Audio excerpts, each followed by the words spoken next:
Just give me a minute. Yes.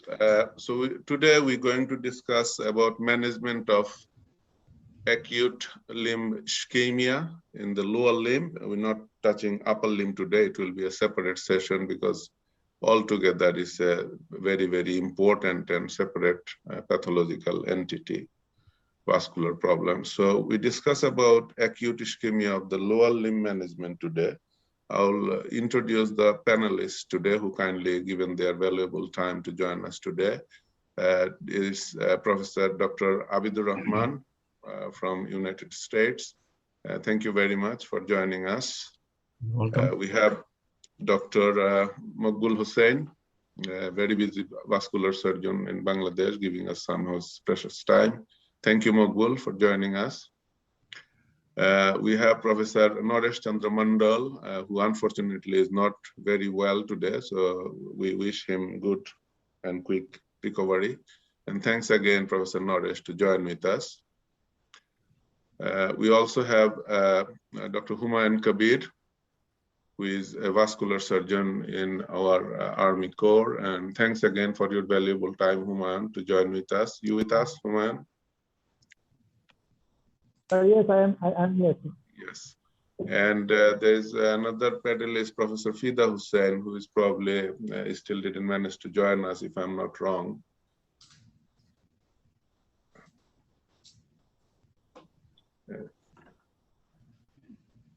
Is Dr. Fida with us yet? I don't think so. Okay, so hopefully he will join us today. So today our speaker is Dr. Jubair Ahmed, who is our young vascular surgeon.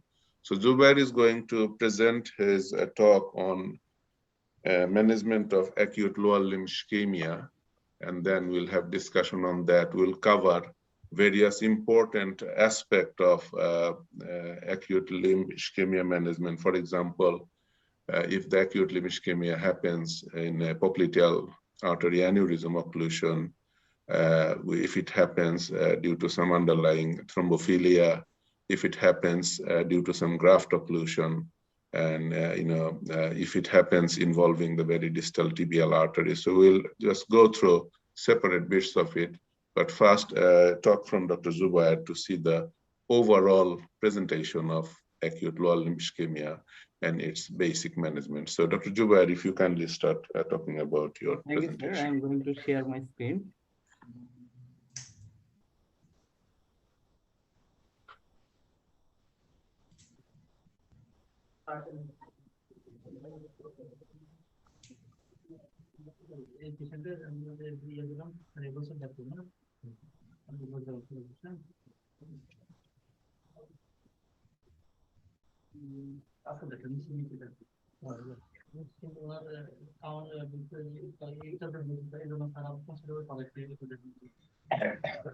Sir, can you see my screen?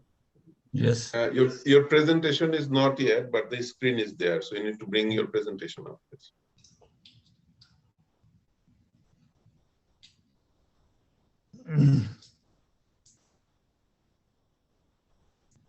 Give me some seconds.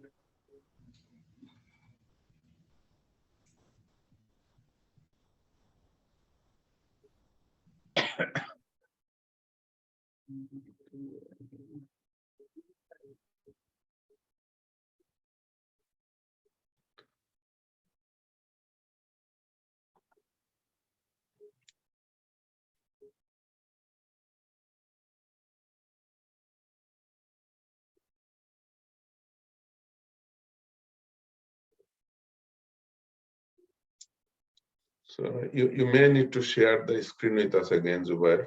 Okay, I'm trying.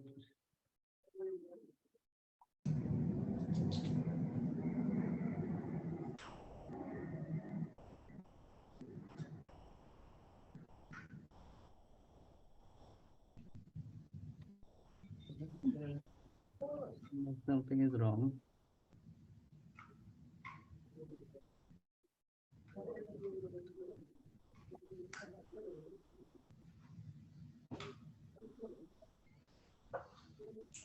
No. No.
So, now can you share my screen?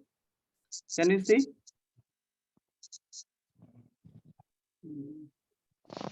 No.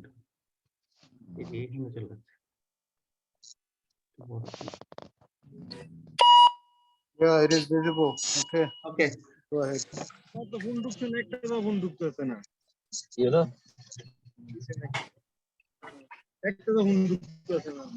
Okay. Sorry for interruption. Assalamu alaikum.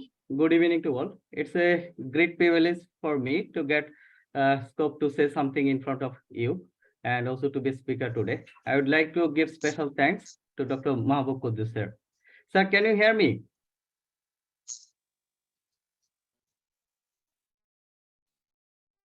Yes, we can hear you. Okay, thank you, sir. So my topic is the management of acute lower limb ischemia. Actually, I am going to speak on only the basics of the acute lower limb ischemia management, and Dr. Mahmoud Kudus sir will tell us some case details.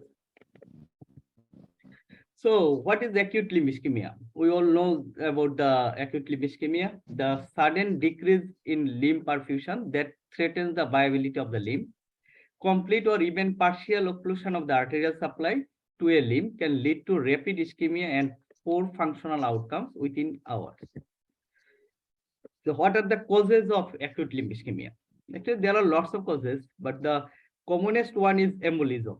It covers around responsible for 80% of the limb ischemia, and the very disastrous situation. And second one is thrombosis, trauma, iatrogenic, self-inflicted, and also some other causes. For embolism, the ischemic heart disease is one of the residual wall, atrial fibrillation, and also rheumatic heart disease. Here you can see the normal vessel, and after 1 hour after the embolus, the vessel becomes, the artery becomes spasm, and after 12 hours, you see the propagation of thrombus. And road traffic accident, in Bangladesh is very, very common. Every day we are encounter a lot of cases for road traffic accident who are losing the limb and fall from the height, also homicidal. And trauma, which results in the acute limb ischemia, and iatrogenic. It's during angiogram or operation, especially in case of femoral puncture or others, and also during IV cannulation, if you cannulate the artery, especially for the children. And self-inflicted, who are drug abuser, puncture in the femoral artery and also brachial artery. Epidemiology, acute limb ischemia has an incidence of around 1.5 per 10,000 persons per year. The major cause of acute limb ischemia in arterial embolization, which cover 80%, while arterial thrombosis is responsible for 20% of the cases. And we all know about the Rutherford classification for acute limb ischemia management, which divides in the class 1. The class 1 categories, this is which no immediate limb threat, no sensory loss or no muscle weakness, and the venous and arterial audible. This is the viable prognosis. And the 2, which divided on to A and to B. 2A threatened marginally. The salvage is, if promptly treated, the limb will be salvageable. And the sensory loss minimal or none, and muscle weakness none, no motor loss, that is often inaudible venous, but arterial is audible. And 2B, the threatened immediate, salvageable with immediate revascularization, salvageable if treated immediately, more than just toes, and with rest pain. So this group is threatened and needs the immediate revascularization. And muscle weakness, mild to moderate, venous audible, usually inaudible, artery audible. And the class 3 are major tissue loss or permanent nerve damage. This is irreversible stage, which the prognosis is very bad, limb loss or permanent damage. And sensory loss is profound anesthetic, and muscle weakness, profound paralysis, venous not audible, and artery also not audible. Now, diagnosis of the acute limb ischemia. First, actually, the most of the cases, acute limb ischemia diagnosis from history and clinical examination. It's very, very important. If you give the wrong or diagnostic error, it may lose the patient. So history, we should take the very careful history, especially regarding ischemic heart disease or rheumatic heart disease, peripheral vascular disease, and also trauma. And the clinical findings, very, very classical findings, 6 P's. If you memorize by 6 P's, the first 3 cause is very common, very important. This is pain, sudden severe pain, pallor, and pulselessness. And the pulse examination is mandatory for acute limb ischemia diagnosis. Then paresthesia, paralysis, and perishing cold. Here you can see the picture of thromboembolism. Actually, it may cause white flag, ischemic heart disease, and valvular heart disease. And pulse examination is the most important things. It can save a limb and sometimes life. Investigation. Here we can use the hand Doppler to see the monophasic, biphasic, or no, and the duplex study. And sometimes it has the chest X-ray and angiogram. There are 3 categories. It is CT angiogram, MR angiogram, and conventional. CT angiogram is gold standard for diagnosis of acute limb ischemia. But if you have facilities to hybrid theater, definitely the conventional institution has better for good result. Now, the management plan. There is a medical management and surgical management. Medical management, we use the unfractionated heparin, also low molecular weight heparin, and let us the DUAC or NOAC. And surgical option, we all know the Fogarty embolectomy, and sometimes may need bypass operation, and for root traffication or trauma may need repair of blood vessels. And endovascular, endovascular has a very good role for the management of acute limb ischemia. Thrombolysis, we can the catheter directed thrombolysis, sometimes may stenting. Here also the Fogarty embolectomy. Now, complication. Acute limb ischemia has mortality rate of around 20%, with a 30-day mortality rate following the surgical treatment of acute limb ischemia at 15%. So actually mortality is very high, even in advanced country for acute limb ischemia patient. And another important complication of acute limb ischemia is reperfusion injury. Sudden increase in capillary permeability can result Kaufman syndrome. Release of substances from damaged muscle cells like potassium ion causing hyperkalemia, hydrogen ion causing acidosis, and myoglobin resulting in significant acute kidney injury. Here, actually, I would like to show you one cases to the I think the management will be discussed by the panelists. The scenario is, this is a 9-year-old boy who presented with sudden severe pain and coldness of his left leg for 4 days, and he developed blackening of left great toe for 1 day. And his known case of nephrotic syndrome. With this scenario, he presented with the pediatric. This is pediatric nephrology. So they checked the antithrombin 3 and protein C, which was found the deficiency, antithrombin 3 and protein C deficiency. On examination, his right-sided femoral artery palpable, popliteal to downwards absent, and left side femoral artery palpable, and same popliteal to downwards absent. Both cuff non-tender during the presentation. sensory impaired at left side, but intact at the right side. Motor intact in both sides and coldness of both legs, left greater than right. And this is the CT NGO. You see the total occlusion in both sides. Sorry. So what will be the plan of management of this patient? I think the parents will discuss later. And my take-home message, the acute limb ischemia is the toughest challenge for any vascular surgeon, and there is no straight-cut way.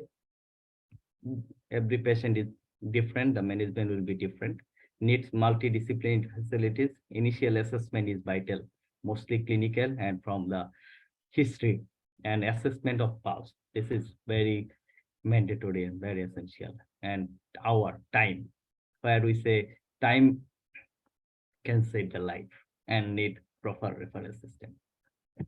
Thank you. Thank you very much.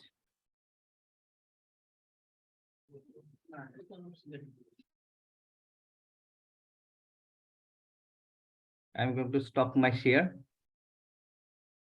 এটা কতক্ষণ পরে patient present করছিল?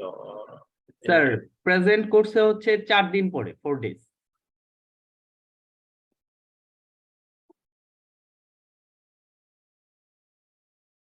That is a lower limb ischemia due to rheological cause.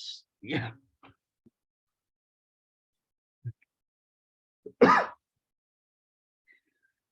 এই পেশেন্টটার sir আমি কনসিকোয়েন্সটা যদি বলি, হসপিটালে তারা 4 দিন পরে এটা ভর্তি হইলো, দেন plan was conservative management.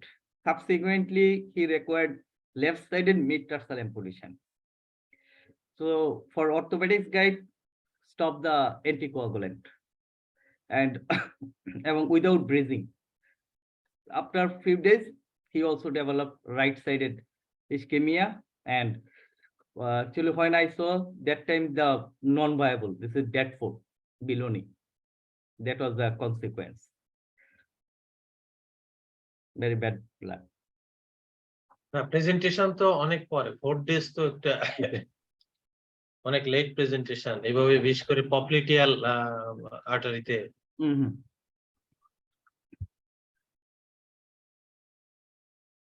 শুধু কি হ্যাঁ পপলিটিয়ালই তো, রাইট সাইড লেফট সাইড, হ্যাঁ দুই দিকে। স্যার কোভিড এর সময় কিন্তু এই টাইপের বেশ কিছু পেশেন্ট পাইছি আমরা ডিউরিং কোভিড, যে বাইলেটারাল। কিন্তু এটা বেসিক্যালি পাওয়া গেল কি protein C, protein S, protein C and antithrombin 3। Protein C হলো only 5%, antithrombin 3 deficiency.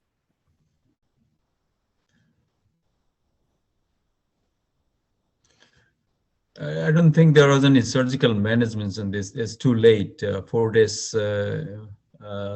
presentations, and unfortunately, we have lost the valuable time.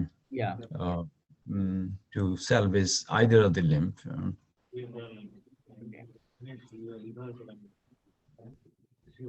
And even if it is a difficult challenge for the vascular surgeon, because he has already a coagulation factors. Even if you do the surgical revascularization, then recurrent thrombosis is high. Unless you can keep them on a long-term anticoagulant. Absolutely. So I feel terribly bad for this young kid, but that's the consequence of nephrotic syndrome and the underlying coagulopathy. Yeah. So, I mean, these are always the challenging cases. Any vascular problem in the pediatric group is a massive challenge because, anatomically they have small arteries and their pathology is different always. They don't have the atherosclerosis. So this type of patient, I mean, like this patient, obviously the most likely cause of this acute embolism, thrombosis in the arteries are due to underlying thrombophilia. So when they present, the first thing is to anticoagulate them properly, and that's probably with intravenous heparin infusion, not low molecular or something. And then if the foot is viable, Yeah. I mean, they do need some high-risk intervention because if we think about the pathology that there is clot in the artery suddenly, which is most likely due to underlying thrombophilia. So the first aim of management is to remove the clot. And, if the foot is viable, if you think that, yeah, you can salvage the foot if you remove the clot. So removing the clot in the pediatric age group is not easy like an adult, but, of course, a complicated surgery. So there is role of surgical embolectomy, possibly with some thrombolysis, because it's difficult to clear all the thrombus from the tibial artery. So if the foot was viable, and we can see flow is good into the SFA and proximal popliteal on both sides. So just to explore the popliteal artery, do Fogarty up and down. And if you can do inline continuity flow with one artery, just anticoagulate and leave it. So the point is, if the foot is viable, then of course there is there is a place of attempting a limb salvage by doing a surgical intervention. And then lifelong anticoagulation, they need some hematological input. Does the panel agree with this plan? I agree with Professor Kudus. And the other options intraoperatively, and if you do the embolectomy and you can partially recanalize, then you can, even intraoperatively, you can catheter direct thrombolysis, even short period of time. That would benefit. And now, even if you do that, you have to remember the ischemic limb always has a vasoconstrictions and all these things. You may have to infuse some nitroglycerin during the procedures to see the post-op angiographic evaluation. So those are the little tips intraoperatively you could do it.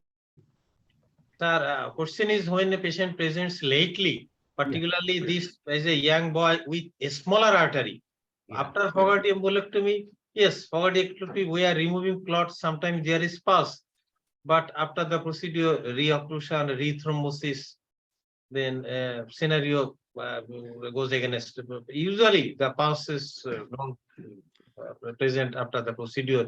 Or 24 hours or 36 hours after the procedure, yes, there is rethrombosis. Well, that's because you haven't been able to remove the smaller clots from the arterioles or distal artery. That's what the intraoperative thrombolysis comes in handy.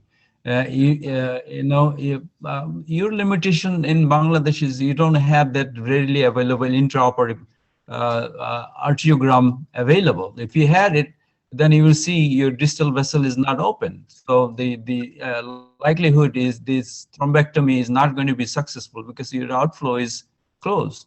In that situation, you don't have a small enough caliber Fogarty balloon catheter, then you do the catheter-directed selective TPA, either AT or PT or peroneal, whatever is. The goal is to open one vessel completely so you can have a distal perfusion enough. Even if you, I have seen over the years, even if I clear the path all the way down to the ankle, but foot vessels are not open. Before the TPA came in, those were the failure because we didn't have any way to clear those capillaries, small arteries in the distal circulations. Intraoperatively, you can infuse TPA over a period of 20 minutes or 30 minutes. Take a time to lyse those clots. That's where it will improve your salvage of the limb. Yeah, no, absolutely. I fully agree. And in coordinates of this discussion, so any embolism thrombosis into the tibial arteries, without an on-table angiogram, the treatment remains incomplete. So after the embolectomy, we need an angiogram, as Dr. Abdurrahman says, and then the catheter-directed thrombolysis into the specific artery. And with modern technology, if you see that you manage to open the popliteal and you manage to open, say, most of the proximal AT and there is some clot, and many times the direct TPA into that clot will dissolve it. If not, sometime you can do other procedure, like you can use an angiojet just to dissolve that and then take it out, or a suction thrombectomy. So there are these, it's not readily available everywhere. So all attempts should be given to remove the clot as far as possible, then anticoagulate it properly with intravenous heparin. So to answer Dr. Mokbul's question that yes, they do have recurrence, especially with underlying thrombophilia. The point is, if the foot is viable, that there is a chance that we do something, we can salvage the foot, then we are actually obliged to do something, but it's a proper counseling with the patient's parents, family, that yes, there is high chance that the clot can come back. And if it clots again, I don't think anybody will think about a second-time surgery on this group of patients. We have to accept the fate. Sir, for such type of patient, I think there is a huge role of hybrid theater. If you have facilities of hybrid theater, then I think for management it will help a lot. Yeah, I mean the hybrid are very, very good for this, because you can do an on-table angio as you go by, and sometimes we do the catheter directed embolectomy. Yeah, I mean it's always helpful. If not, I mean to do an angiogram, if there is any alternate facility, we need to explore that. Okay. So what will be the policy of anticoagulation in the next? Is it lifelong? So yes, or rivaroxaban or anything else? no, I think this group of patient, the child, so they need initial intravenous heparin. So I will give it at least for 72 hours. And then probably warfarinize this children group. And that should be under the bridging, and then lifelong and anticoagulation. It's difficult, to manage this child is difficult. If you give 6 months of warfarin, and then you can change it to a DOAC, that's acceptable. But what is the age limitation of DOAC? Anything, is there is a recommendation? That's the problem. Yeah, that's the problem. That's why I said that, the warfarin is the choice. So if some reduced dose of DOAC is permitted in the DAYS group, I mean, in 9-year-old, they wouldn't permit anything. Okay, so if it is like there is nothing written about the young age group regarding DOAC. No, there is no trial done on DOAC on the child. It's all above 18. So I mean, their treatment is warfarin basically. If it is a elderly child like 16, 17, you can possibly consider something. And it is lifelong. It should be lifelong. It is lifelong, yeah. If you come out of anticoagulation, they will clot again, and they can clot anywhere in the body. So for this boy, during presentation, his right leg was okay. There was no sensory or loss. But for left foot, for mid-tarsal amputation, they stopped the warfarin even without any breathing. I think there was another insult, and subsequently they lost the right leg. No, that we emphasizing that anticoagulation is very important. You have no chance to come off anticoagulation. So best is to that.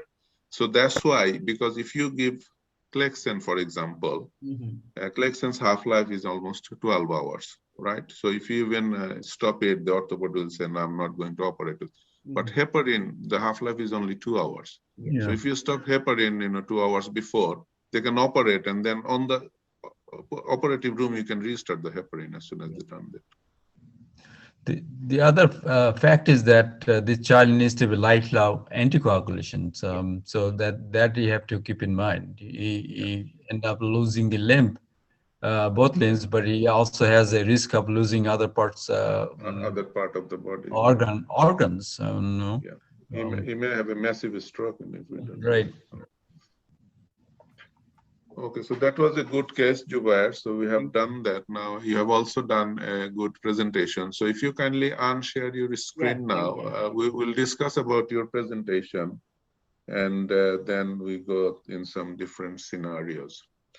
Okay. So the causes of this acute limb ischemia has been mentioned nicely by Jubair. I think in this audience group, we do have some our trainee doctors, some junior doctors. Is that right, Dr. Mokbul?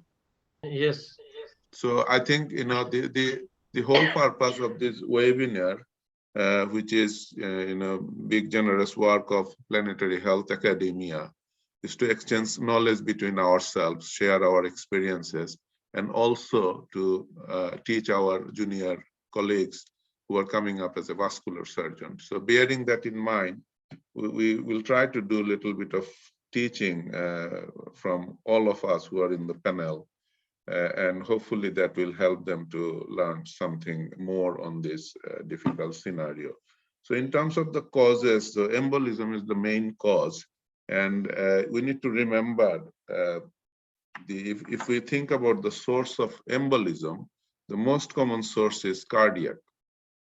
So if any acute limb ischemia patient presents in our territory, be in A&E or in the department or outpatient, they must need one ECG to make sure that they're not having any atrial fibrillation or any other arrhythmia. Or so that is a mandatory thing. So in terms of the thrombosis, is basically atherosclerosis of the arteries. Sometimes we do see some ischemic limb with an underlying abdominal aortic aneurysm. It's not common, but it does happen, and I have seen some. From the panelists, do you have some experience seeing acute ischemic limb with an underlying AAA due to the atheroma in there? Yes.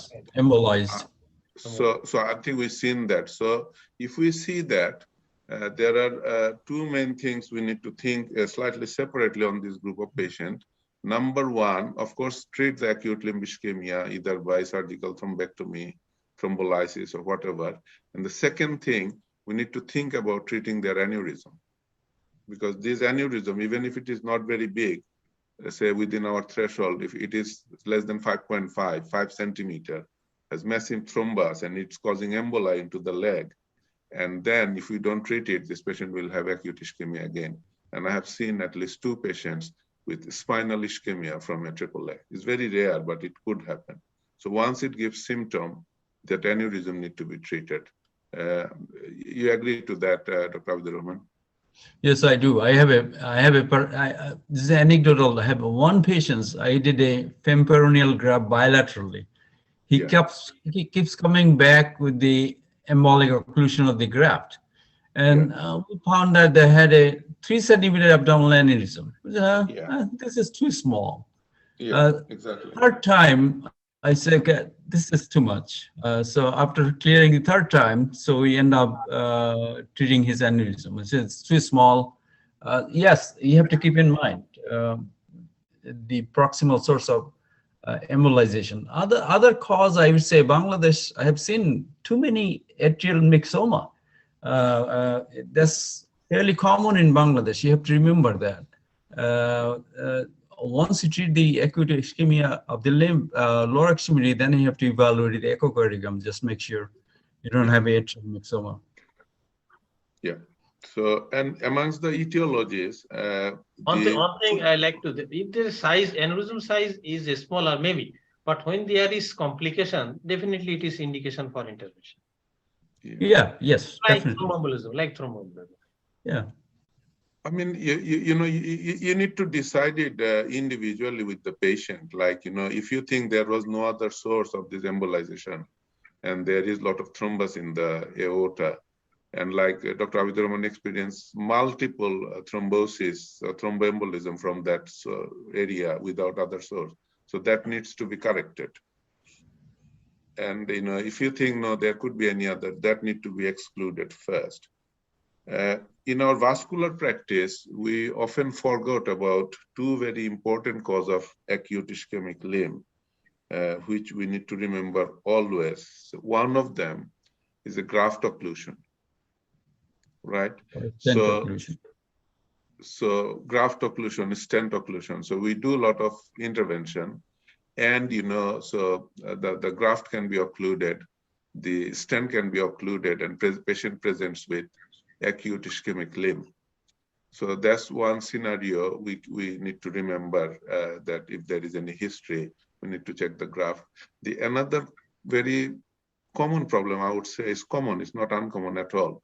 is acute limb ischemia due to underlying popliteal artery aneurysm. It may be occluded or it may just showering the emboli into the tibial arteries. So each and every patient who presents with acute limb ischemia, you need to examine for popliteal artery aneurysm very carefully. And normally, if it is an popliteal artery aneurysm, we can easily feel it. So those are the causes you have mentioned, and that Rutherford classification of acute limb ischemia. So before we go to that, one important clinical practice is to understand that is this an embolic ischemia or is it a thrombosic or thrombotic? And the easiest way to find that, if you take a good history and you ask in a very clear way and try to find out if that patient has had any history of intermittent claudication, then it's most likely is atherosclerotic disease which has embolized, right?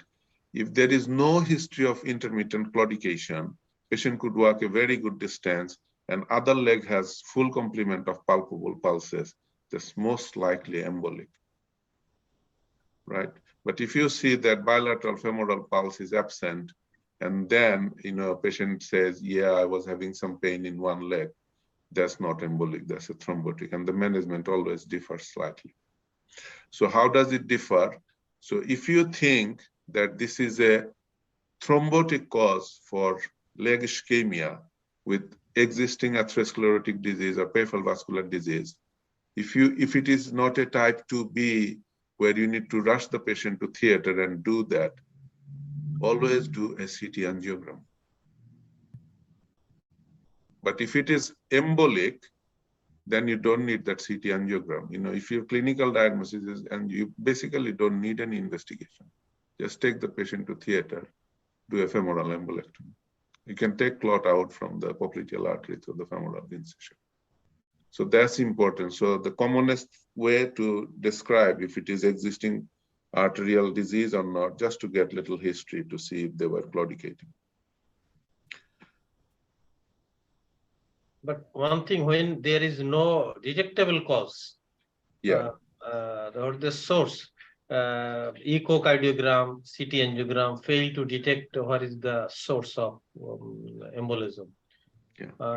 We could think about the rheological, but rheological investigations detected no clue. Yeah.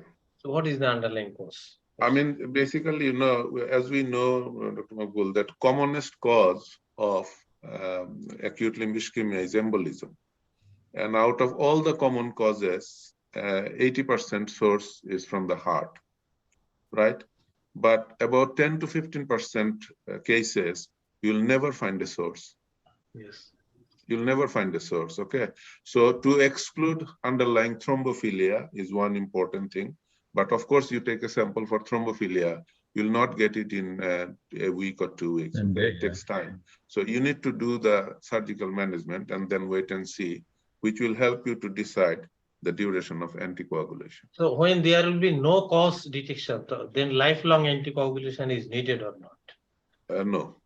If you don't find any source and the thrombophilia screening is fully negative, and there is no, I wouldn't lifelong anticoagulate. I'll probably anticoagulate them for 6 months. But we do the coagulation profile, say for 7 or 8 or 9, 10 investigations, but there are so many factors which can cause thrombophilia. Yeah. So we don't do all the investigations. So if we don't continue the anticoagulation, there is chance of re-embolism. No, you're right, but we need to see that which thrombophilic condition are seriously risking the thromboembolism, right? And we have to exclude those. So the first one is antiphospholipid syndrome. And we can do the anticardiolipin antibody. That we have to do. The second one is protein C, protein S, antithrombin 3. Those are possible. And one more you have to do is the factor V Leiden.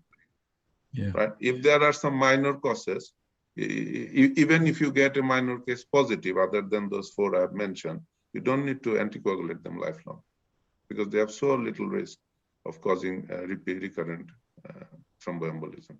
Is that right, Dr. Abid? Abid bhai, Yeah, for the context of coagulopathy, you need to be complete. That's true at certain point. But initial treatment doesn't change. Once you are settled and then say what's the cause and all this, you didn't find any reasons, then do the coagulation studies in detail. And some people are rare enough. I had one patient who had homocysteine coagulopathy, and we don't do the homocysteine regularly. But routinely. no, We don't do it routinely. Yeah. so if you don't find first round, then you have to go for the second round of coagulopathy causes. So what's going on? Yeah. In terms of assessing their, rather for the staging of this, just for our junior colleagues and the trainee. So, it is very important to understand or to determine, is it a viable food or it is not, right? So if it is a viable food, you have little time to buy, you can do some investigation, anticoagulate the patient. If you want to do thrombolysis, and patient came at night, you can, heparinize them overnight and do the thrombolysis in the morning rather than complicating this difficult procedure in the middle of the night. So how we know that this is a viable foot or not, right? One small trick is that you ask the patient to stand on their foot and walk few steps, right? If that patient is unable to do that, unable to weight bear, you know for sure that you can't wait.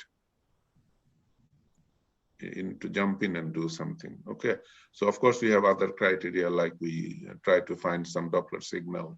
And so for clinical purpose, if you see that some patient is having difficulty in weight bearing, that's your emergency. Whatever the color, if the color is still pink and if the signal is not bad, but patient cannot weight bear, you can't wait. And same as like if they have developed tenderness in the cuff muscles are slightly tight, you can't wait, even if the foot is reasonably warm. So those are the clinical conditions that you need to go through.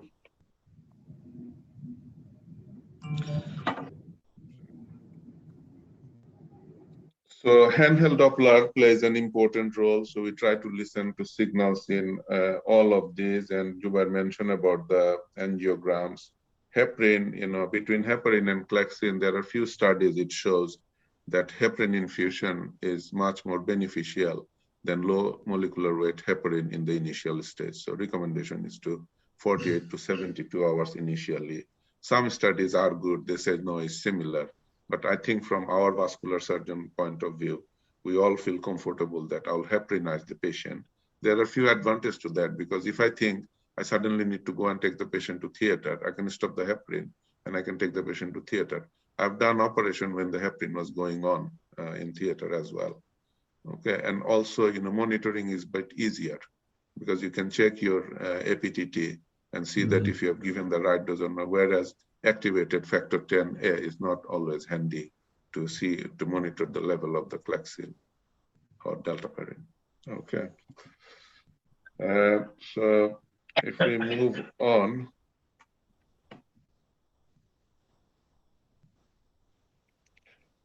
So yeah, the surgical intervention, the common one is the Fogarty embolectomy. There is a place of doing over-the-wire embolectomy. Dr. Mokbul, do you want to share your experience with over-the-wire embolectomy? No, we're limited exposure with the wire. So is it available in Bangladesh? Can you find it? No. So that's a very beneficial tool, isn't it, Abid? It is. That requires a imaging process. This imaging is so helpful for the vascular procedures anywhere in the operating room or the cath lab. That is very helpful, and also the Fogarty is really blind procedure. You just don't have a depth of understanding what you're doing. You're just inflating the balloon, and sometime initially you can also injure the intima of the vessels and cause dissections of the intima. So that is it's a effective procedure, but it's very sort of important procedure. crude, and I would say unsophisticated. That's probably the right word. And the Fogarty over the guide wire is probably the appropriate one. If you want to go beyond popliteal trifurcations, you can go with the smaller balloon, and then over the wire you can go with the bigger balloon. So you can size it and appropriately thrombectomized. Yeah, I'll mention about a little case which I came across. Like a 55-year-old gentleman, he presented with acute left leg ischemia, and like stage between stage 2A and 2B.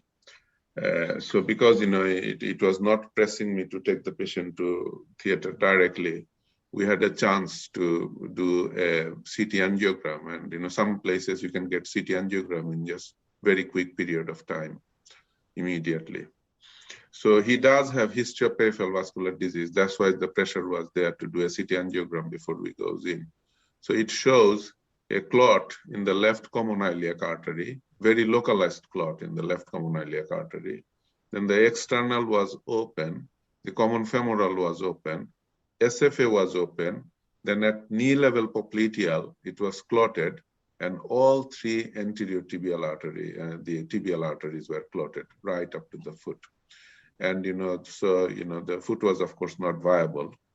So we planned how to go for it, and luckily there was a hybrid theater available, good radiologist available. So what we planned to open the left common femoral artery and do a over-the-wire embolectomy of the left common iliac artery thrombus. And we managed to successfully do that. So the inflow was good. Now the question is how you treat the extensive clot in the popliteal artery and when it goes into all three tibial arteries. So one way to treat is to separately open the popliteal artery, and then you pass your Fogarty individually into all three tibial arteries and take the clot out. And many times that doesn't help you to remove all the clots because it's in the tibial arteries in all three, and you can remove partly. So I've decided not to go into that route and try to see with the plain Fogarty treatment how much clot we can retrieve, right? So I pass that Fogarty with fluoroscopy into the popliteal and try to retrieve the clot, and we managed to remove the popliteal clot and proximal clots from the tibial arteries, just the AT, the PT and peroneal cannot. So then you have another difficult challenge, how we do it. So we decided to use the angiojet on that patient because the clot was very distal. And we eventually managed to clear all three arteries with using the angiojet and suction thrombectomy. And that basically saved that patient's leg. And then, of course, he was anticoagulated. So there were few studies that which has better result in acute limb ischemia. Is it the endovascular treatment or is it the open surgical treatment? And if the limb ischemia is mainly due to tibial artery clots, the endovascular one shows better option, right? And the surgical result in those tibial artery or multiple tibial arteries are not very good. Sometimes the hybrid is possibly showing the best result. You remove some clots surgically and some of them with the treatment of intervention radiology. And you need to have a lot of devices like the angiojet, suction thrombectomy devices, and also facilities for lysis and everything. Okay. So I'd like to hear from the panels about the acute limb ischemia due to clot in multiple tibial arteries. So what is your opinion and experience, Dr. Abidur Rahman, please? I have got a question here. In your case, there is a thrombus in the multiple sites, particularly more thrombus in the popliteal. You opened the popliteal artery, but simultaneously you have also done the angiojet pharmacomechanical. No, I did not open the popliteal artery because I know that I may have to use the angiojet. Oh. So everything was done from the, everything was from that femoral wound. Oh. Initially, I opened the common femoral artery, and intentionally I didn't open the popliteal because I know that it will be impossible to remove all the clot surgically. So if you open the popliteal artery, then you can't do any endovascular treatment there. Right. And You have a limited maneuver to get into the tibial vessels, all the tibial vessels. Well, I have to give you an anecdote of my personal experience. Before the endovascular arena came in picture, this was a surgical challenge, and it used to be we used to do all. We used to do the all tibial thrombectomy from distal. I mean, once you clear the proximal thrombus, then you try to go distal, posterior tibial, at least posterior tibial and anteritibial. Try to clean up two arteries as much as possible.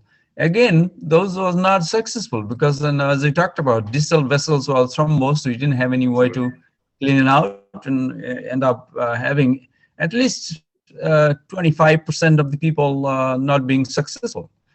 So these arenas of endovascular techniques came in, and thrombolysis came in pictures that definitely improved the odds for salvaging the limbs. I would have done a little bit different, and I would have thrombectomized the popliteal artery as much as possible with the catheter, Fogarty balloon catheter. Then direct the penumbra catheter or axis catheter, suction out and thrombolize the each tibial vessel.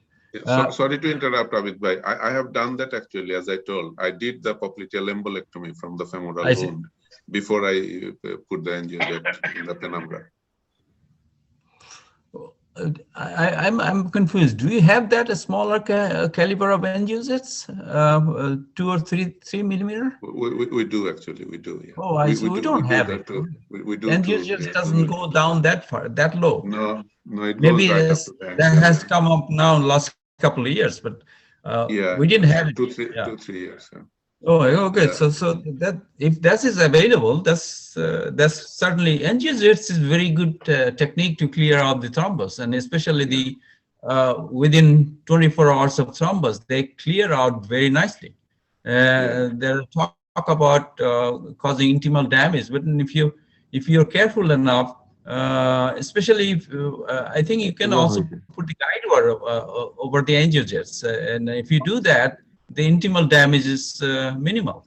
Minimal, yeah. That exactly we did, yeah. So, Dr. Mokbul, what is your experience with multiple tibial artery thrombosis causing acute limb ischemia? And how do you normally tackle it? Proximal clearance, no doubtly, outcome is better. One is a proximal, say for Fogarty from embolectomy from the iliac artery, from the SFA. But when there is popliteal or trifurcation, most of the time when patient presents lately, most of the time there is rethrombosis. And there is a noise from Dr. Helal. Can you? If you kindly mute it, please, Dr. Helal. Just mute your mic here. Okay. One thing you are telling regarding tibial artery, Fogarty embolectomy, and the endovascular procedure. Some are telling endovascular procedure outcome is better than Fogarty embolectomy. Is there any underlying cause? It is the opening of the side branch or anything else? No, the thing is, as I said, like if you do the popliteal embolectomy, I mean, when you see the trifurcation thrombosis, that there's clot in the popliteal artery and all the tibial arteries, and if you plan to surgically treat it, then we have to go into the popliteal artery. We have to. And then, we do a small transverse arteriotomy in the popliteal artery. We pass the fogarty first proximally, take some clot out from the proximal popliteal or distal SFA, and then individually cannulate the artery. And we use a very small one, like a 1 millimeter, 2 millimeter fogarty, okay, and take them out slowly. The problem with that, in your experience, you'll probably see, it's nearly impossible to clear all the clot out from 3 different arteries. You can remove some. And so there is a place that, yes, you can actually take out as much as you can and then do a catheter-directed thrombolysis directly to see if some of them are closed. So because it's not possible to remove all the clot, people started thinking that if it is into all branches of popliteal, of tibial arteries, why don't you use the thrombolysis, right? So that's one indication of thrombolysis, that all 3 arteries are occluded. So I will start with the distal popliteal, lyse it, then direct the catheter into one tibial artery, lyse it. If you have chance, then direct into another. But if you can open one artery in continuity, that will save the leg. Now, once you go into that, and you cannot remove the clot, then you have to use some radiological maneuver on top of your surgical, which is like the penumbra catheter or the angiojet suction thrombectomy. Now, sometimes when you already open the popliteal artery and then you give this lysis and everything, it's not impossible, but it's difficult. It increases the rate of complication. So those selective cases, if you have the adequate tool, then you can decide beforehand that, okay, let's do some of this with the intervention radiology technique. And that series shown a little bit better outcome with the endovascular technique rather than surgery. But if it is single artery in the leg, say for example, there is clot in the popliteal and AT, I think the recommended treatment is popliteal embolectomy. But in Bangladesh context, you don't have angiojets, you don't have. No, we don't have that. So no, I think the idea would be, okay, do the proximal thrombectomy, the fogarty balloon catheter as much as possible, do the operative angiogram and see, and the distal vessel is open. If it is not, I would venture to get into the tibial artery and do the transverse arteriotomy and clean out as much as possible. If it's not possible, then obviously you have to see what's the distal runoff is, then consider bypass. There are a lot of options available, still available on your choices. So since we don't, before all these interventions available, that was the prevailing surgical managements, and clean out as much as possible. If it's not, at the end, select the best possible artery for the bypass. The artery which has outlet conduit patent. That's what I mean. So that's the choice of conduit. Absolutely, yeah. And in some place where there is clot in the tibial arteries, always is ideal to go through the popliteal artery. I've seen sometime to open the anterior tibial or posterior tibial artery around ankle. So we need to all remember that that's not the ideal way to deal with it. It's not. Okay? So, sometimes people just open the AT in front of the ankle or a PT in the medial malleolar area and pass the fogarty upward. Because those are so small tibial arteries, even if you take extreme caution and you don't see any damage with your eyes, there will be always some intimal damage and they will rethrombose, and you will definitely narrow that artery to some extent, whatever meticular transverse suture you placed. So we need to avoid that by all means. And if you can get into that artery from the retrograde approach, you can always get it from the antegrade approach, opening the popliteal artery with a transverse incision. So among the other panelists, Professor Naresh, your comment on this, please, some opinion.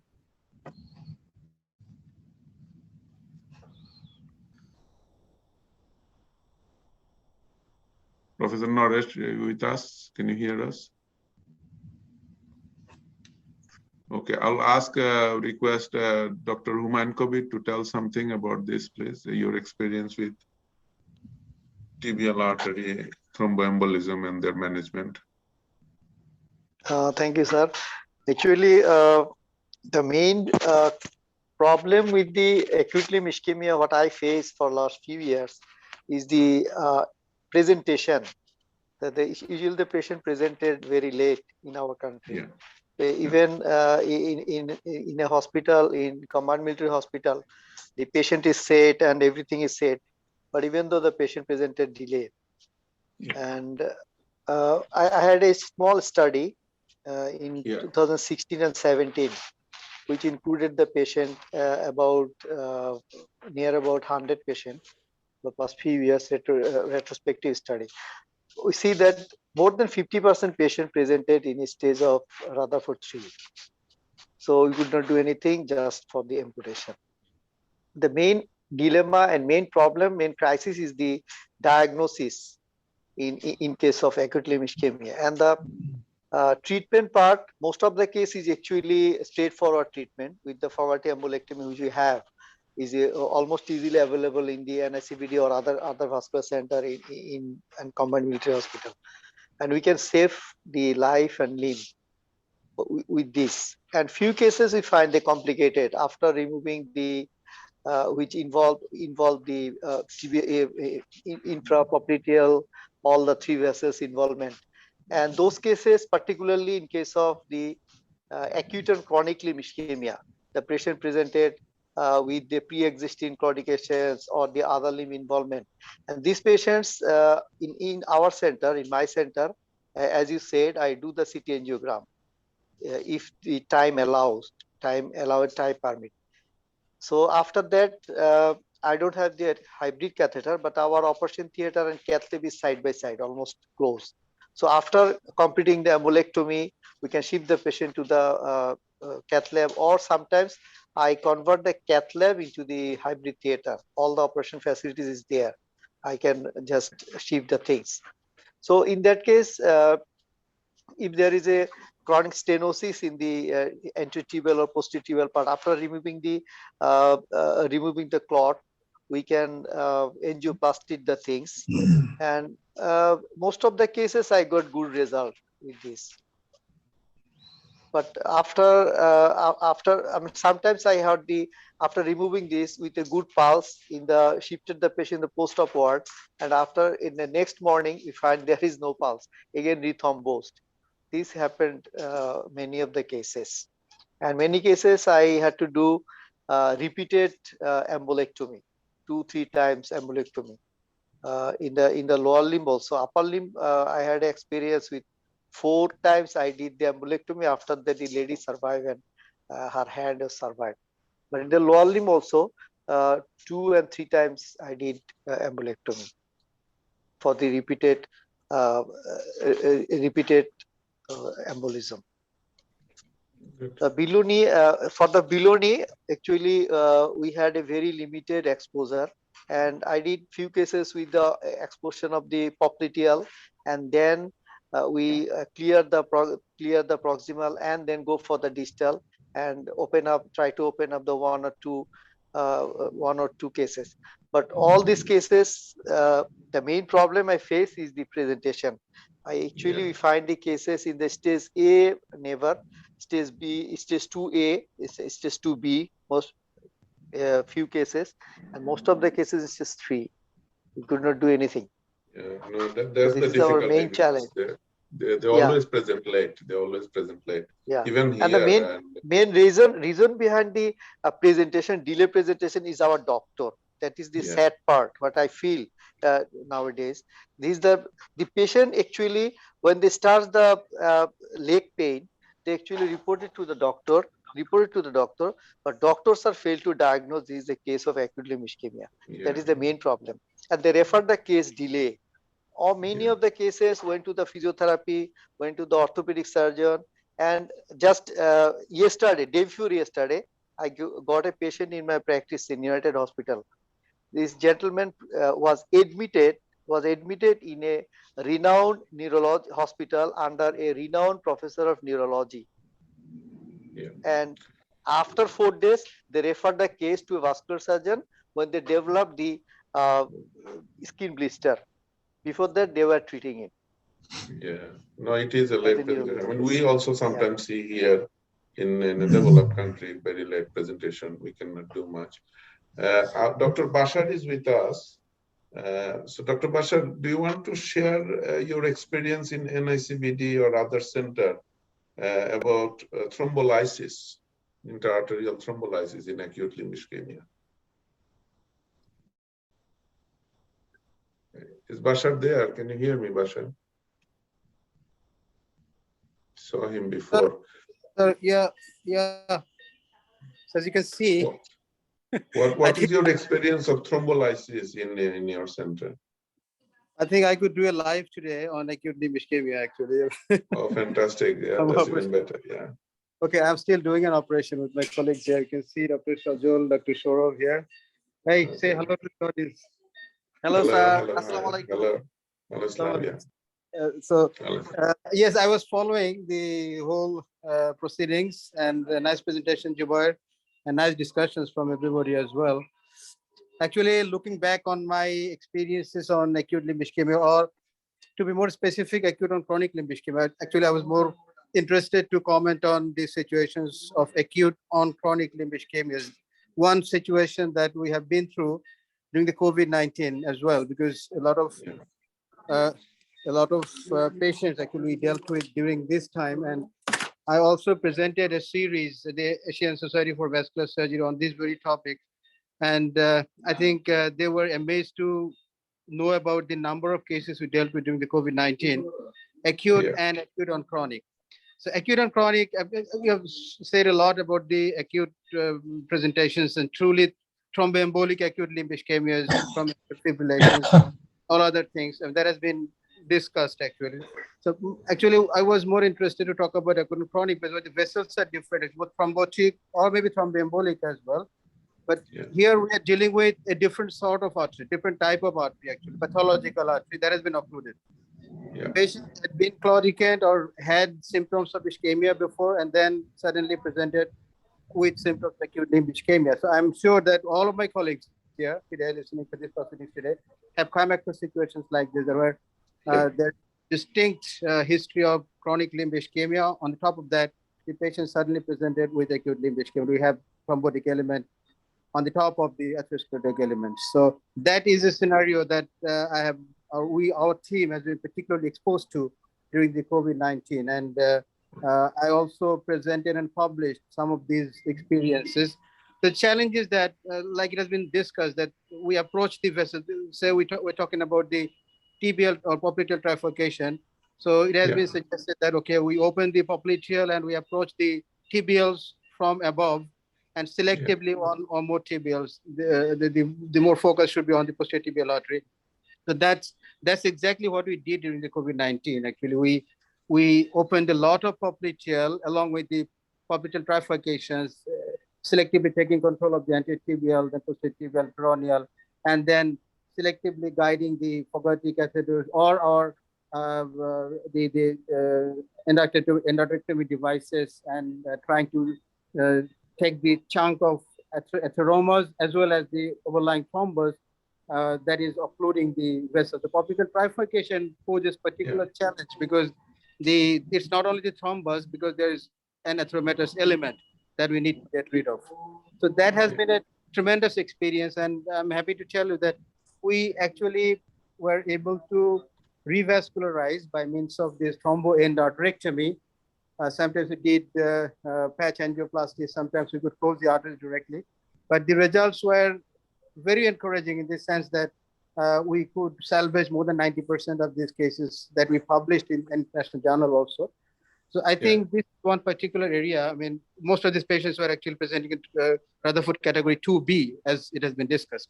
So we took drastic action, and of course, they are late presenters, like some sort of damages, and sometimes we had the ischemic toes that needed to be amputated later on, but we could avoid the major amputations, and that our satisfactions at our target, that we could avoid major amputations, or some minor amputations were required. I think that is one thing that we must take into consideration, that all of the patients with acute limb ischemia that are coming to us, some of them, especially the aged ones, will have a background of chronic limb ischemia, and we're dealing with the case actually of acute on chronic limb. Yeah, so that Thank you very that we much. emphasized in the beginning that we need to. So thank you very much, Dr. Thank you, Bashar. sir. I think you need to carry on with your operation. Thank you, And sir. thanks for your thank you time again. Thank you. very much. So, Dr. Mokbul, what is your experience of thrombolysis in our country? Previously, we have got no thrombolytic agent, but nowadays thrombolytic agent like tenecteplase and alteplase both are available. And recently, we are trying to use this thrombolytic agent. We started using this agent regarding recanalization of permanent dialysis catheter, nicely functioning. Right. It works good. And we have already started use of this during cath lab. During the procedure when there is embolism, some sort of embolism. And during open surgery, we are trying to utilize this. But hopefully we can increase the use of thrombolytic agent. But one thing, there is a confusion that when the patient comes later, 5 days, 6 days, even 7 days, 8 days, 9 days later, should we proceed thrombolytic agent after this? There is already a clot, maybe some sort of organization of the clot is there. Should we use thrombolytic agent in this scenario? Okay. So to answer that, like for our standard embolectomy, surgical embolectomy, we know that if the foot is viable, there is a window of 7 days even. Right? After 7 days, the clot is still slightly surviving. And the standard window for thrombolysis is 2 weeks. 2 weeks. Right? The standard window for thrombolysis is 2 weeks, but in many centers, they do it after 3 weeks. Extreme cases has been done successfully even after 4 weeks.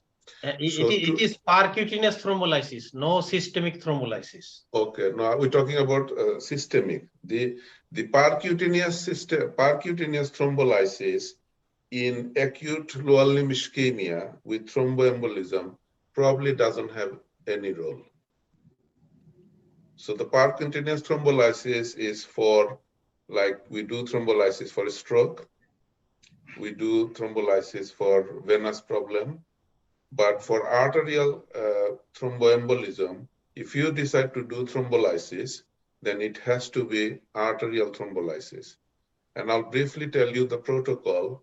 So you need to decide that you're going to treat this patient with thrombolysis, and because, for example, it's just tibial artery thrombus in all three, and you think it will be difficult, or there is extreme problem to getting into the femoral or popliteal artery due to multiple previous operations or things, or we're coming to that there is a graft for a FEMPOP graft with a long saphenous vein, and it has suddenly occluded. Right? And you can try to get that vein graft salvaged by thrombolysis, right? So say in this field, that is systemic thrombolysis.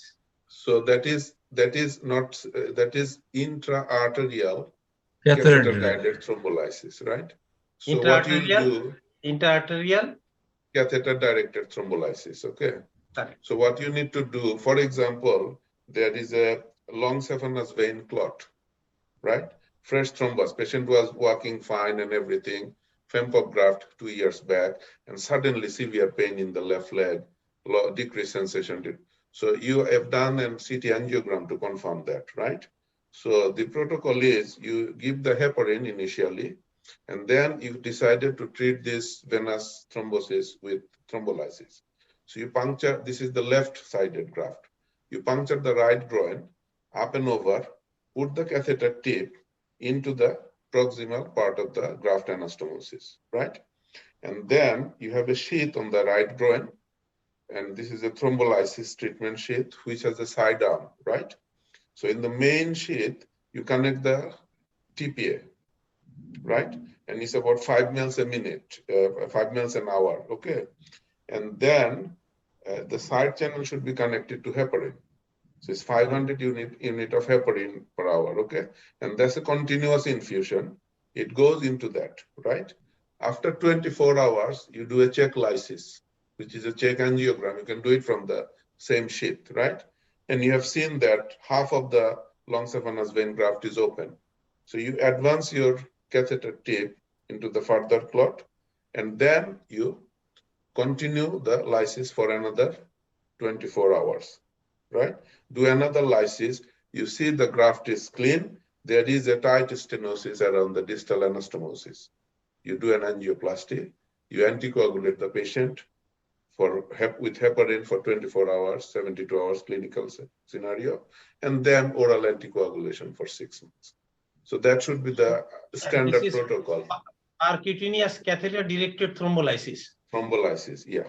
Correct. But if we give intravenous thrombolysis like TPA into the vein system, that's not going to work in this arterial thrombosis. Dr. Abidur Rahman, if you have any different view, please. Yeah. We have been doing slightly different, you know. In the other setting is a acute ischemia on the chronic ischemic limb. The people who say suddenly had a cardiac issues and suddenly commonly acute ischemia. Those are good candidates for catheter-directed thrombolysis, especially the SFA and popliteal lesions. So I have been doing a little bit different. We put the sheath all the way to the occlusions, and then a catheter, multi-hole catheter, we direct under fluoroscopy through the lesions as much as possible, then advance the catheter and slowly drip the whole lesions with the TPA, and then check up within 6 hours. That way you reduce the time of TPA infusions, and you lyse the clot or thrombus as much as possible with a short period of time. And within 6 hours, you go back and check up. If there is no lysis, then you adjust the lysis dose and check back in 6 hours. And then whatever is in 12 hours, it should be done. And it is very good for the graft, either saphenous vein or prosthetic graft. It's very good. No, And the same be said about angiogests as well. If you want to do the catheter-directed angiogests. Yeah, no, that's very good. Just to clarify myself, so say for example, I mean, we do use the catheter for thrombolysis with multi-hole. So it's like a jet of lysis injection going into the various parts of the clot. We are, due to our NHS strain, it's impossible to do a check angio in 6 hours.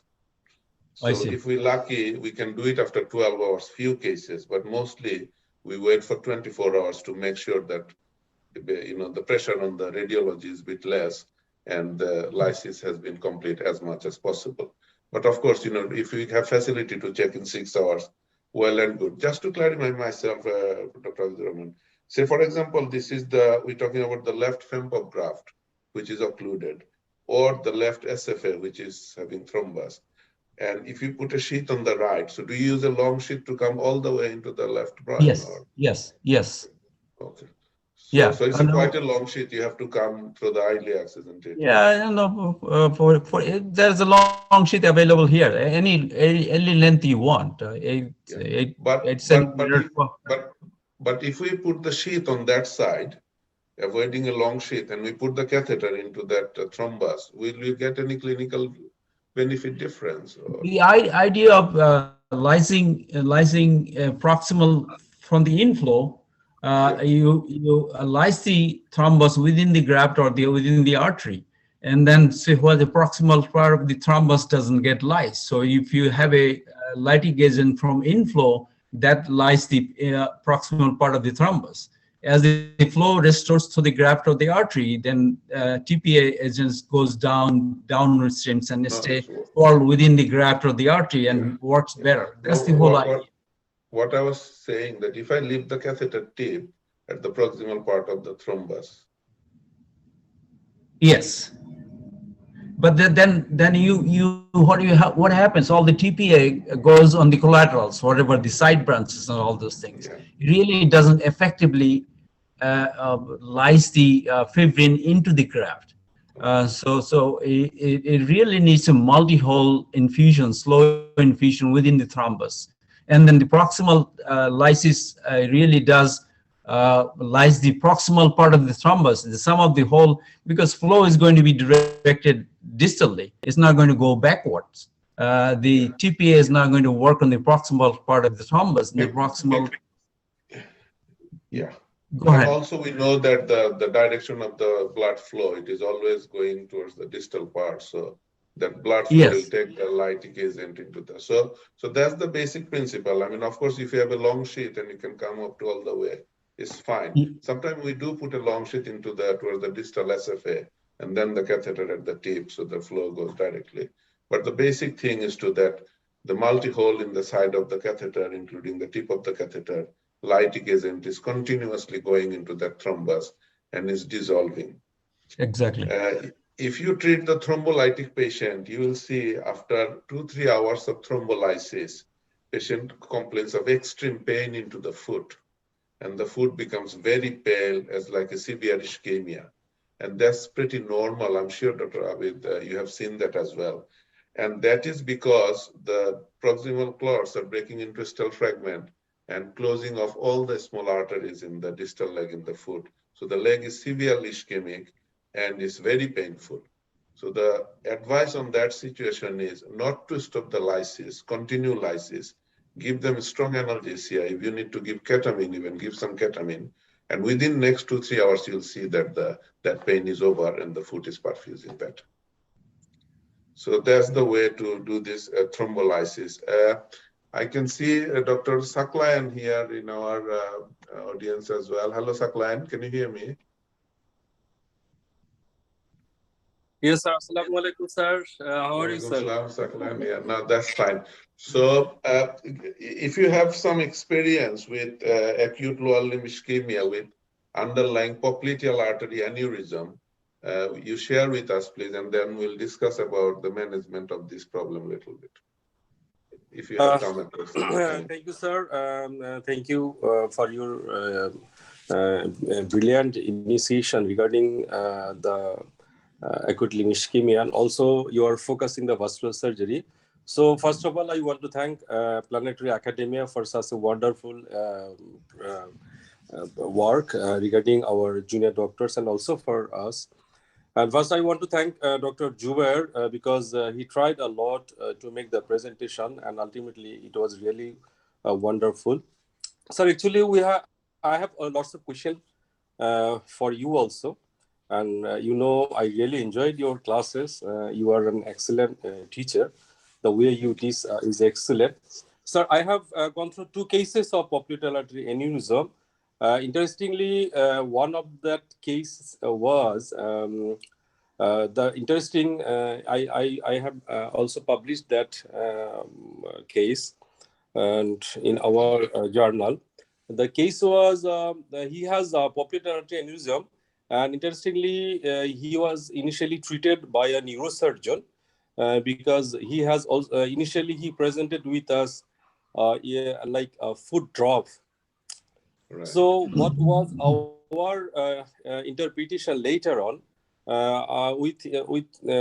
In our mind, we think that the popliteal artery aneurysm compresses the nerves close to the area. That's why ultimately there is some damage to the nerves, and ultimately that patient presented to us with any foot drop. We managed that. Both the cases we managed by open procedure, and we did excision of the aneurysm, followed by interposition venous graft, and outcome was good. And the patient, please open, and the patient who has foot drop, and later on, and that foot drop was also improved a little bit. During the procedure, we find that there is lots of thrombus inside the aneurysm, but patient was happy because there is no features of acute limb ischemia. And I have some questions regarding today's topics actually, sir. First of all, I have gone through 3 cases. Of that 3 cases, 1 case was handled by Dr. Jubair and 2 cases by me. Interestingly, what we did to manage a case of acute limb ischemia, first of all, we go for fasciotomy, then we did the diathermy stimulation. if the muscles are responding to diathermy stimulation, that we think that the muscles are viable and we can go for revascularization. This is our common practice. But two cases in my practice, that cases the muscles are not responding to diathermy, but seems to be healthy. So I was thinking I had to take the chances. I revascularized, monitored the patient whether the creatine level was rising or not. But surprisingly, both the cases ultimately become okay. So we all of us have something in our mind that if the muscles are not responding to diathermy stimulation, that will not survive. But my two cases and one case from Dr. Zubair, ultimately that we make the foot salvage. So my question is how that thing can be happen. My first question to you. And second question is, I have gone through almost 20 to 25 cases of late presentation of acute limb ischemia, occluding the popliteal artery mainly, and also a little bit proximal part of the tibials, like the case presented by Dr. Zubair, the left limb. Left limb, yeah, what I commonly did, if you allow a Fogarty from above, that will enhance the acute limb ischemia. But popliteal artery aneurysm, patients are not able to go for catheter-directed thrombolysis, actually stenting or peripheral endovascular management. So we try to manage that case thinking about the financial problem by open procedure. And what we did, we just open up the tibial proximal part and also the popliteal artery by thrombectomy. And the result was really nice. So my question is, what should we do in case of late presentation having occlusion of the popliteal artery? This is my second question to you. And another question, in case of distal limb, the outcome is more or less good. But in case of upper limb, in case of late presentation, most of the time, thrombectomy or any other things, most of the time, we fail to salvage the limb. Is there any difference between the lower limb management and the upper limb? These are three questions to you, sir. No, very good three questions, Dr. Saklan. To answer the last question, we'll do a separate session of acute upper limb ischemia. It's a different entity. You'll surprise to know, what is the role of thoracic outlet there, the subclavian artery, aneurysms and everything. So we'll discuss it separately, and these are two separate entities, not always the same.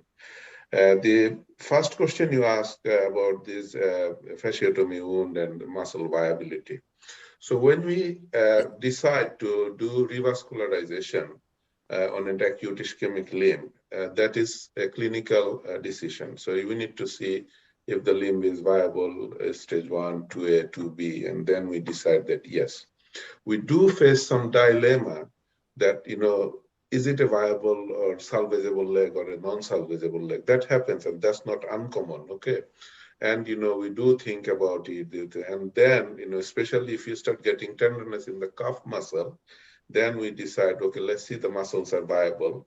Then if the viability is there, then we do the embolectomy. Otherwise, we just close it and do a second stage amputation. So, but my first important, importance on this decision of management or this way to proceed, that should be only in those cases where there is a big question of the viability of the leg, because clinically sometimes we are not sure. But do not practice it in standard cases, please. Right? So if you clinically feel, yes, then I can do this, and then your next question, do I do fasciotomy or not? Right? So if you think that, do I do fasciotomy or not? Most of the time you'll do fasciotomy because that question has arisen for something. And if you are very, very sure that no, this patient doesn't need fasciotomy, the compartments were still soft when you finish the operation. You do not see any swelling, and the time duration was not very long, okay? And you did some blood checking before, the kidney function was not that bad. Sometimes you can check, the rhabdomyolysis by myoglobin in the urine. So that's the decision of fasciotomy. But if you have some thinking, keep it a low threshold to do the fasciotomy rather than causing muscle necrosis after revascularizing leg. So only in those cases where you are very doubtful that the muscles are alive or dead, what you can do, you can make a small incision, which will be ultimately your fasciotomy incision, and see what the muscle look like. Now we do few tests on the muscle, like we see that if it is stimulated with the diathermy or not. We see that if we make a small nick on the muscle, do they have little few drop of blood coming or not? Okay, do they contract or not? So again, sometime you have this borderline evidence. It's sometimes one or few fibers, I have little blood. Some fibers doesn't react to diathermy, some fiber does. So, you need to remember that you're doing it on the superficial layer of the muscle. There are deep layers of the muscles as well, okay? So you don't know if those deep muscles are dead or alive. So if you're not clinically 100% sure, for example, you and Juba are operating and both of you at the same time say, oh, these are dead muscle, don't go, this is a dead muscle. But you have question, then there is probably viable muscle underneath. And one of my professors taught me that when you do fasciotomy, you have muscle necrosis on the wound inspection. Don't debride those necrotic muscles, okay? Because the other muscle will regenerate and they eventually will be just some fibrous tissue. The more you cut, the more damage you do, okay? So that's why those 3 patients survived, because their muscles were actually viable underneath, right? So don't please do this practice that you always check the muscle and decide if you do or not. It's your clinical decision, basically.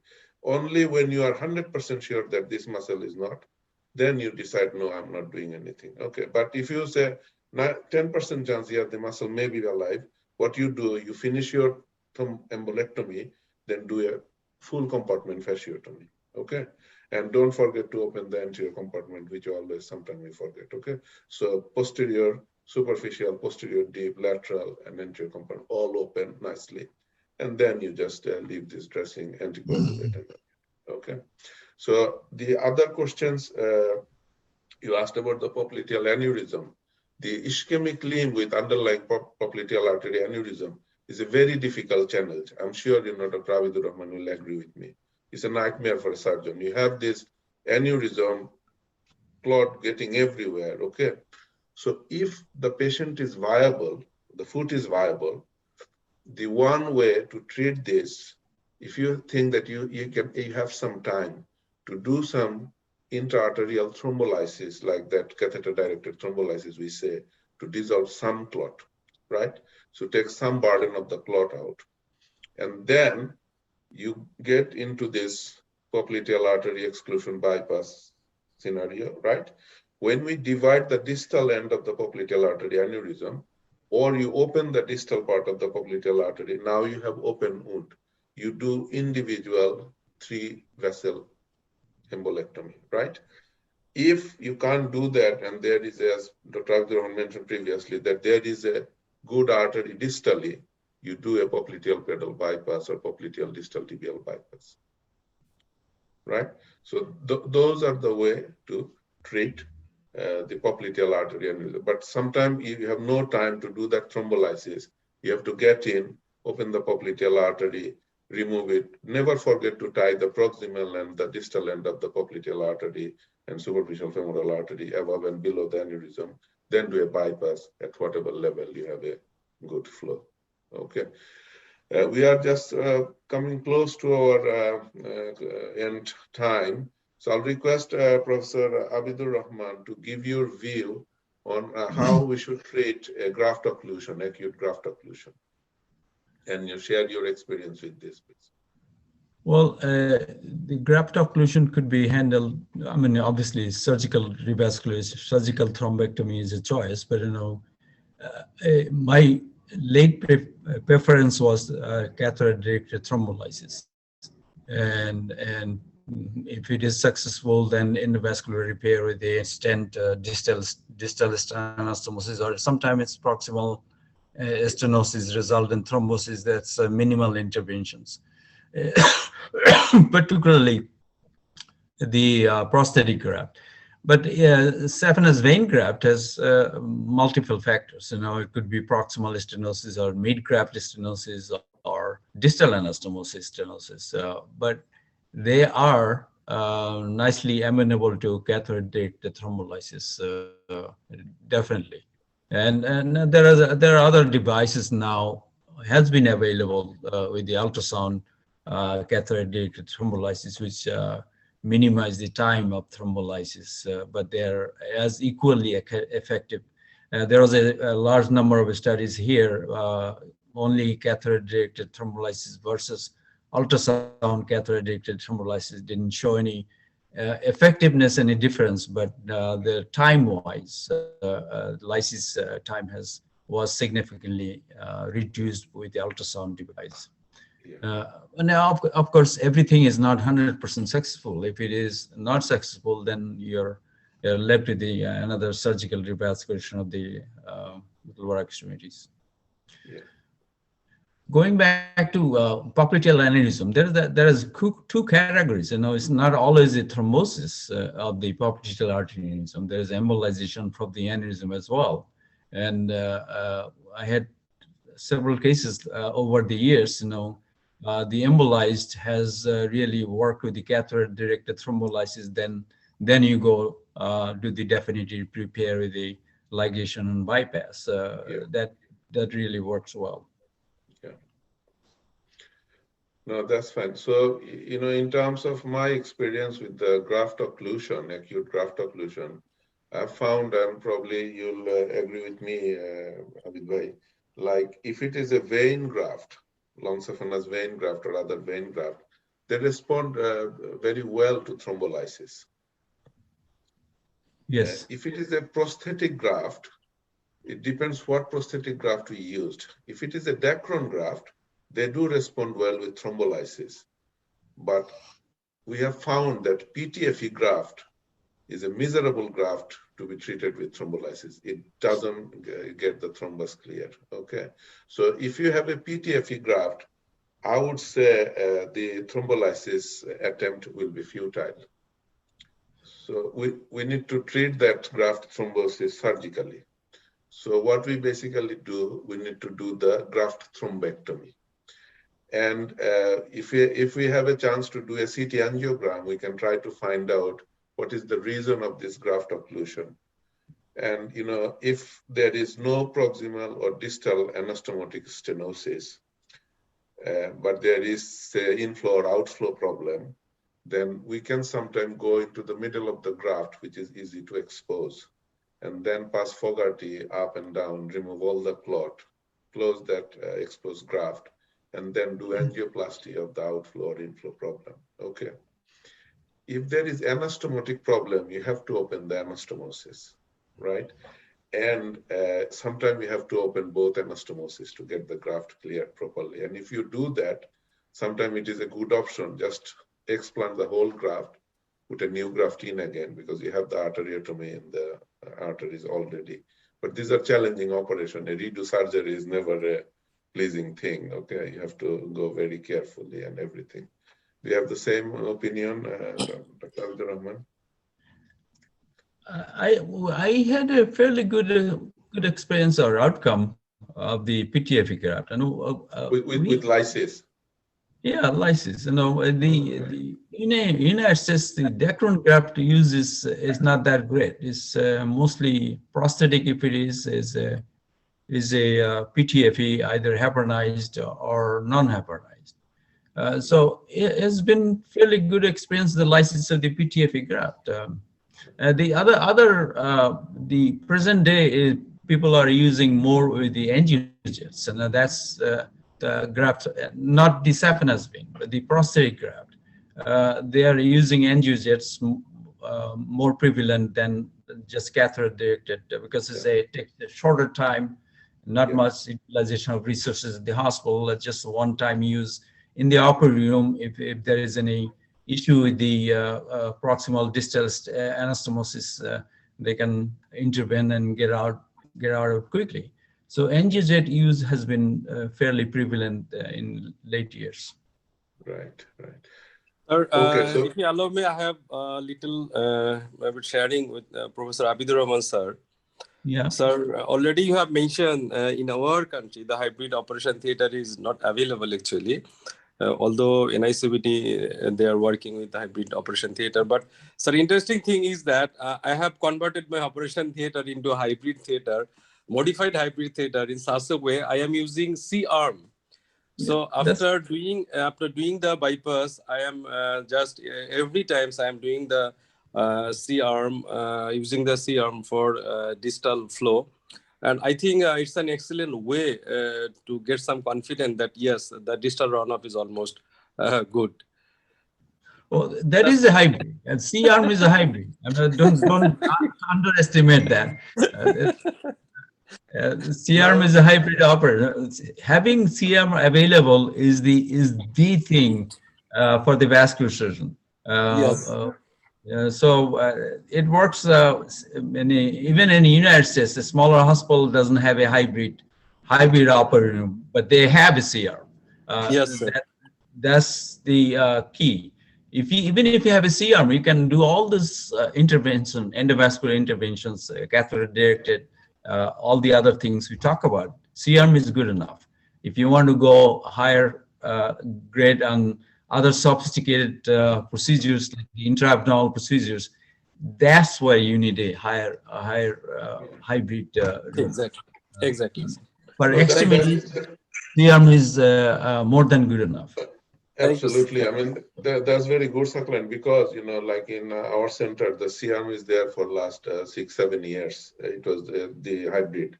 And before that, we used the C-arm to accomplish an angiogram and everything. Okay. So that's very good. Dr. One thing, there is C-arm, one is orthopedic use C-arm, another is dedicated vascular C-arm. So you did a vascular C-arm. The orthopedic is a static picture. They don't have a dynamic picture. So you have to have a vascular C-arm. It's a different program. Using your mobile phone, you can convert your static C-arm into a mobile also. You can take the videograph with your mobile. Yeah. So orthopedic C-arm is also useful. I agree to that, Saklan, because sometimes in a vascular C-arm is difficult to get into theater because they're busy in the vascular lab and everything. So what we used to do, like for example, we need a completion check angio of FM pop graft or FM distal popliteal graft. So we put a butterfly needle into the proximal common femoral, and we tell the radiographer that I will tell you when to shoot, right? And then you just push the dye and take a shot, and then put another plate a little bit below in the leg, take another shot, and then wait until the film comes. And you can see all. That's what we are doing here, sir, actually. If it is computerized, you can see it in the computer. So yeah. So Mokbul, just a short comment from you, your opinion about graft thrombectomy for acute occlusion of the graft, your experience. No, newer experience, what you are telling, sir telling, these are experiences like same. But most of the time we try to recanalize with the open technique. This is a Fogarty embolectomy, nothing else. But sometimes we fail. There is a use, particularly when there is the occluded Y graft, there is most of the time very difficult to, as we have got on the Fogarty embolectomy catheter, we have got no thrombectomy catheter. So most of the time it is not. So we try for extra anatomic bypass or anything else or any other. Yeah, that's the right way. Yeah. So I think we have discussed very interesting things about this. I'll just briefly say about this popliteal aneurysm, which we discussed. For the juniors who are with us here, the trainees, the question is, when do we treat a popliteal artery aneurysm? Just a basic thing. Like we have a size, in some center it is 2 centimeters, some center it is 2.5 centimeters. So if the aneurysm size is anything more than 2.5 centimeter, that's an indication to treat the popliteal artery aneurysm. But two important things which we sometimes miss, we should not miss, two important things. The amount of thrombus into the popliteal artery aneurysm, right? If the amount of thrombus is around 80% or more, even if it is 1.5 centimeter popliteal artery aneurysm, we need to operate because this thrombus is telling me that the thrombus will clot into the tibial arteries. The second is if the popliteal artery aneurysm is very tortuous, right? If it is a very tortuous popliteal artery aneurysm, irrespective of the size, we need to treat it because the tortuosity will reduce the flow, put more thrombus, and it will occlude. Okay, so these are the two common scenarios. So we have discussed, I think, several important aspects of acute lower limb ischemia management. We have all learned a lot. I hope the junior gets some information, education from this, and we exchange our views and share. So I'll request for some closing remark to start with from Dr. Abidur Rahman on our discussion today, please. I want to make a comment on the various part of the classification of Rutherford. This is venous flow. I have to give a clear understanding. What is the venous flow means is really either at the calf or the popliteal vein. If you don't have any venous flow in the calf, you already started having some venous thrombosis because the low flow or no flow. And that prediction, the prediction for the patient's outcome is guarded. But if popliteal vein is no flow, that's even severely limited. So I want to give that understanding what is the venous flow means, what level. That is critical. The other part, the handheld Doppler doesn't really do as good evaluations as the other Dopplers will do. Yeah, that can tell you was the underlying pathology of the artery, of the femoral all the way down, even iliacs. You can explore that ultrasound-wise. Is it acutely occluded or embolic, or there's an atherosclerotic plaque that has been occluded. The ultrasound, true sense, will evaluate the artery before you take to the operating room. That will give you the locations and the degree of disease. So that's critical to understand before you undertake any surgical interventions. Thank you so much, Dr. Abidur, and thanks for your time. So, Dr. Mokbul, some of your closing comment, please. This is a nice session, definitely. And in our scenario, we frequently face this acute lower limb ischemia, and there is a gap regarding utilization of, that is, we are not using frequently, but from this session, we easily understand we have to increase our endovascular procedure using the percutaneous thrombolysis as well as percutaneous catheter directed, as well as angiojet pharmacomechanical thrombolysis. Hopefully we'll be able to do it so. Thank you. Thank you very much, Dr. Mokbul. Dr. Humayun Kabir, some of your comment and closing remark, please.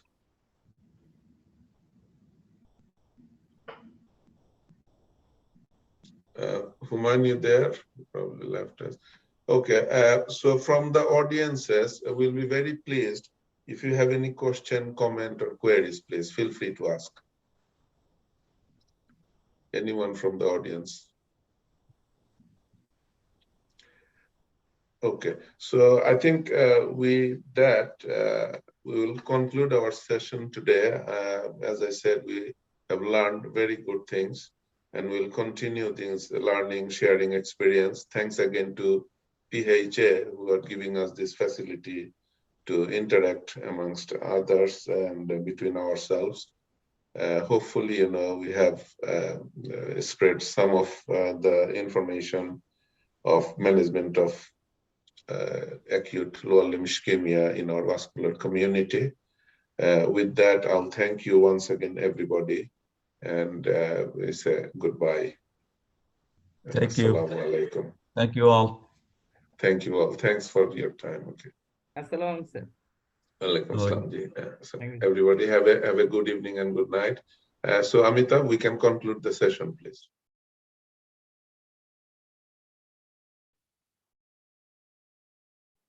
Thank you, sir. Thank you. Thank you, sir. Thank you. Thanks. Bye now. Bye.